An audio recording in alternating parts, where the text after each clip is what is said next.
الرحمن الرحيم.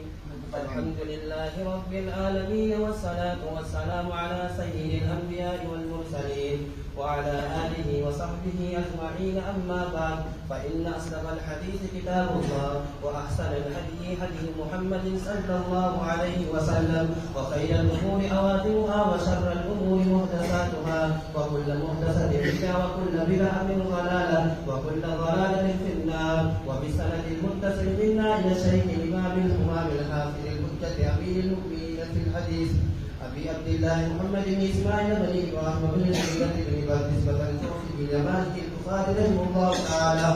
اللهم انفعنا وانفعنا بعلومهم وعلومكم أجمعين، آمين يا رب العالمين. باب قول الله تعالى: ونزع الموازين القسط يوم القيامة وعزل أعمال بني آدم وقولهم يوسف.